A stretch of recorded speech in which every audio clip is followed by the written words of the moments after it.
angels. Today we're going to be replicating this top. I thrifted this like maybe a year and a half ago, and I just love this top. I feel like it's so unique. I love the silhouette. And for this class project I basically had to research the item and remake it. So that's what we're going to do today.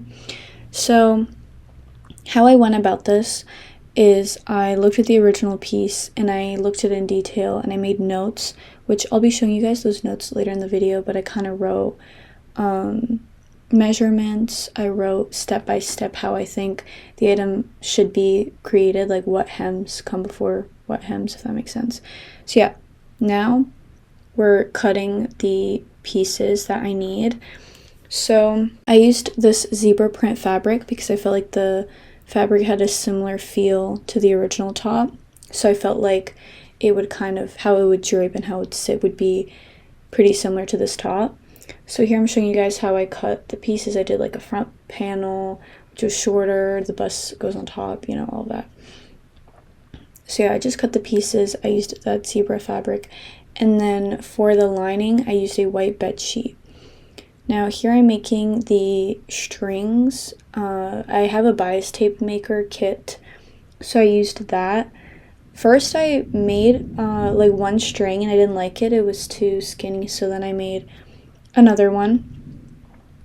But yeah, if you don't have a bias tape maker and you want to make this top, there's other methods. I don't know what this tool is called, but there's something that you can, I don't even know how it works exactly, but I think you sew two pieces together, good side to good side, and then use this tool and it flips it inside out, and then that works for string. Or by hand you could fold in your fabric. But yeah, I'm just using this bias tape maker, and this was honestly kind of tedious. I don't know if it's my technique that's bad. I tried having a little bit of a technique. It didn't work out too well, but it's okay. It was kind of, in the end, the strings were a little bit flawed, but I think that also comes with working with a more slippery fabric and also being a beginner sewist. So it's okay. It does the job. You can see the kind of flow I got into. From time to time it was flowing. From time to time it was a mess. And it was difficult, but we got through it somehow. Now this part felt very satisfying. I sewed the front of the bust to its lining, and as you can see here for the original top, it was very close to the edge. So I kind of like placed the fabrics how I thought it was placed when it was manufactured to get that look. It's hard to see the hem because it's white thread and white fabric. We can kind of see it there. So I was really pleased with how close it was to the edge, and I felt like it looked pretty clean for at least what my expectation was of what I could achieve. So that part is really satisfying. And in general, making the bust, I just had a really fun time doing it. I feel like it worked out, like it flowed pretty nicely, and I felt like it was just a very satisfying process. So I did that, and I did that to the next piece, which is what I'm doing here. You can kind of tell I have basically, I think I have the good side facing up for the front of the fabric, so the zebra, and then the bed sheet I folded it in on itself, as you can see. So that is what gives that look. I feel like I'm not explaining it properly. It's hard to explain, but I think you could kind of see what I was doing. So yeah, that's how the second piece looks. When I sew, I'm not very technical. I kind of just go with my intuition, and a lot of the times it doesn't work. So this was one of the first projects where I feel like I actually laid out the entire plan. Like, I've made notes before, sketches, but in that little glimpse of my notebook, what I showed was, if you want, you could pause it, but I wrote down, first I drew the individual pieces I had to cut, and then I wrote down all the steps and the measurements, and then that helped me to not have to troubleshoot any issues, because obviously there's certain hems you have to do first. So here I'm putting the two bust pieces together. Now, from analyzing the original top, I saw that the lining and the front fabric, those were sewn together before sewing the left and the right bust together, if that makes sense. So it's kind of an example of why it is good to write it down, because you could just like go into it, sew two pieces of fabrics together and realize you should have done the other hem first. What I just did here was sew the two sides of the bust together, and then I put the string where the inside of the fabric folds over, and I sewed right along the edge so that the string has like a panel. And then I sewed together the top to the bottom front part of the shirt. Now I'm getting my elastic out and the back of the top, and I'm sewing the elastic in. One thing I had to redo, which I don't really show in this video, is here I put the elastic on the piece, and then later on when I was pretty much done with the top, I sewed the front to the back of the top, and I tried it on and it didn't fit, so I had to seam rip the sides and redo the back. So in that way, maybe I could have been a little more careful and done my measurements better, but it's fine. Now this is what the top looks like, and what I had to do is I did the front and I did the back of the top, and then I left it at that for the day because I had to buy lace trim for the front of the top. So I'll see you guys tomorrow. We're back. Yeah, Michael's is kind of annoying with like what they have online versus in store, because I went in for like an elastic lace. First of all, they were not separated, and they didn't have black lace, and they barely had any elastic options. There was like one I found for white lace, and it just was not the look I wanted. Either way, for this top, we don't need a stretchy lace.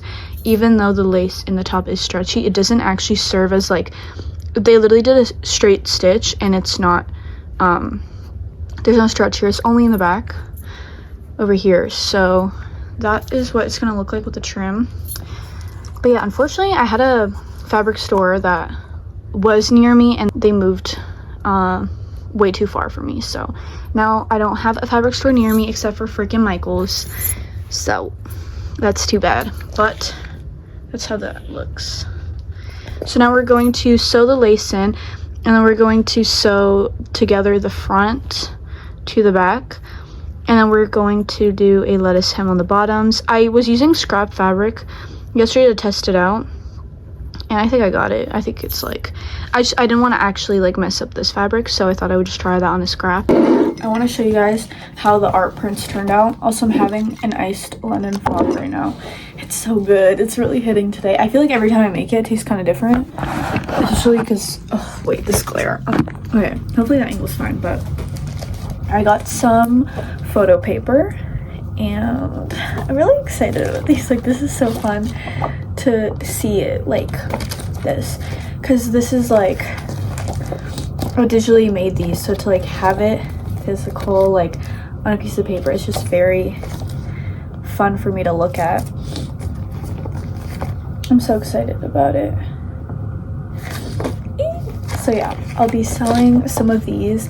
I have not sold like art like this before, like, you know what I mean, like anything I've drawn I have never sold.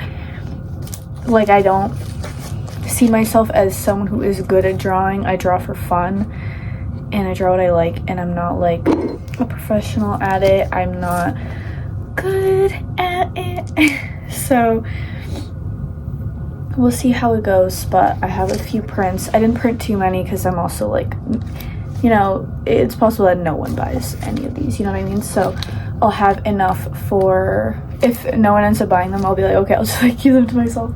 And I'll have probably like one of each in my room. I'll put one in the living room, in my sister's room. I'll give them to friends, you know, stuff like that. And then I have stickers. Oh my god, my nails. I have to repaint my nails, so let's not look at them, but I have these little stickers of all my characters. I feel like, where is Mochella? Like, where is she? I don't think she's in this little batch, but we also have Mochella. Now I have to pretty much put all my leftover inventory that I haven't put in bags, bag them so that everything's ready, and then I have to finish the top that I'm working on. We're back at it. So I'm sewing the lace trim on the front of the top. In the background we got Angel, but I think my iPad died here. But yeah, I was watching the spin-off to Buffy. Anyways, here's how the front of the top looks. Got super excited about that. Now we're almost done. I'm sewing the front to the back of the shirt. So I put good side to good side, and then I'm just sewing down, leaving a little bit of a seam allowance.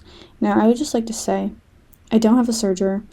I know I put a straight stitch everywhere and there's no serging, there's no zigzag stitches. My bad. Okay, I'm leaving it at that. Anyway, so I just gave you guys a glimpse of the one side. Now I'm sewing the other side together. Genuinely, this top felt not as challenging to make as I thought it would, and I'm so sure it's because I actually made a plan of everything I had to do, and it really made me rethink how I've been sewing this entire time. Like, from now on, I really will always make a plan. I really do think you should have like a step-by-step plan, unless you're a literal genius and you can just do everything perfectly without a plan. Now I'm just finishing up sewing the other side, and at this point I was just praying for a miracle. I just want to make sure this top was actually going to fit me, because I really wasn't sure, because I had to redo the back and I just made it wider with a longer elastic.